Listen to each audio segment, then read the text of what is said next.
شہادت امام علی علیہ السلام قسط نمبر 2 حضرت علی علیہ السلام کے مختصر خلافت میں 3 جنگیں ہوئی: جنگ جمل، جنگ صفین اور جنگ نہروان۔ یہ تینوں جنگیں 5 سال کے اندر پیش آئیں اور ان جنگوں میں ہزاروں لوگ مارے گئے اور ان کی وجہ سے لوگوں پر بہت برا اثر پڑا اور لوگوں کے عقائد کمزور پڑ گئے اور ان کی اجتماعی زندگی بہت سختی سے گزرنے لگی، جبکہ ابھی تک لوگوں کے درمیان پیغمبر اکرم صلی اللہ علیہ وآلہ وسلم زندہ تھے اور حضرت علی علیہ السلام کی منزلت اور حقانیت سے کاملاً آشنائی رکھتے تھے کہ حضرت علی علیہ السلام کے ہمراہ جنگوں میں حصہ لیا تھا، مگر کم علمی اور ایمان اور عقائد کی ضعیفی کی وجہ سے اور جوامع اسلامی میں آپس میں ہونے والی جنگوں کی وجہ سے لوگوں کی نظر میں آپ علیہ السلام کی انجام دی ہوئی جنگیں بھی قدرت کے حصول اور حاکمیت کے خاطر ہونے والی جنگیں حساب کرنے لگیں، اور اسی وجہ سے خوارج کا گروہ تشکیل پایا اور یہ خوارج کی خارجی گیری اور مذہب و خلافت کی دوری باعث بنی کہ ایسا گروہ تشکیل پایا جو باعث بنے روئے زمین کی سب سے عظیم شخص کو شہید کر دیا۔ جب گروہ خوارج نے اپنے استدلال کے ذریعے اس بات کو یقینی کر لیا کہ ان لوگوں کو قتل ہونا چاہیے تو اس کے اجراء کے لیے انہوں نے مکہ میں ایک جلسہ تشکیل دیا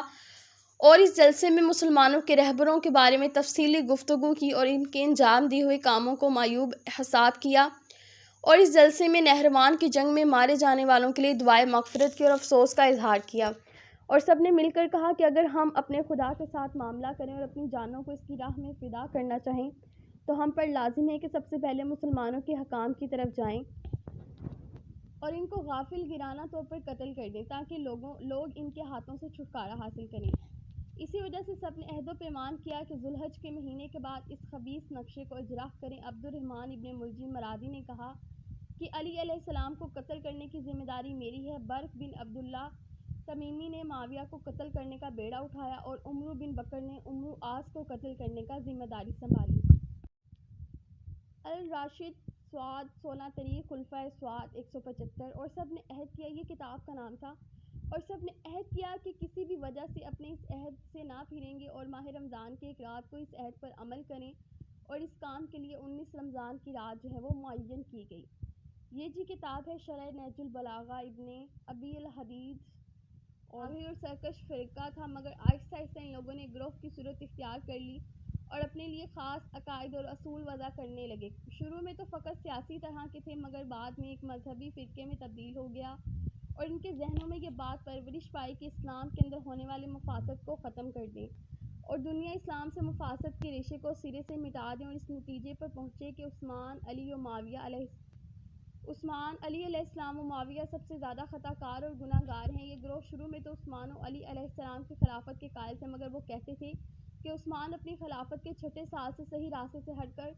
مصالح مسلمین کے ضرر والے راستے پر آ گیا ہے، لہٰذا واجب القتل ہے، اور حضرت علی علیہ السلام نے تحکیم کے مسئلے کو قبول کیا اور توبہ نہیں کی، لہٰذا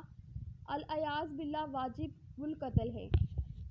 جہاں تک بات ہے ابن ملجم حضرت علی علیہ السلام کے قاتل کی، تو عبد الرحمن ابن ملجم خارج میں سے تھا۔ کچھ روایات کے مطابق نہروان کی شکست کے بعد خارجیوں نے 3 آدمی کو علی علیہ السلام، معاویہ اور عمرو بن العاص کو بیک وطن قتل کرنے پر مامور کیا۔ ابن ملجم نے علی مرتضیٰ علیہ السلام کو شہید کرنے کا ذمہ لیا۔ تینوں نے تجویز کے مطابق ایک ہی دن فجر کے وقت وار کیے۔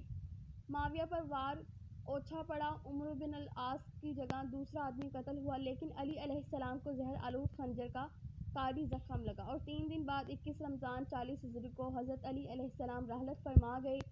آپ علیہ السلام کی شہادت کے بعد لوگوں نے ابن ملجم کو حضرت حسن علیہ السلام کے سامنے پیش کیا تو حضرت امام حسن علیہ السلام نے خود اسے قتل کیا ہے۔ یہ 40 ہجری کا واقعہ ہے۔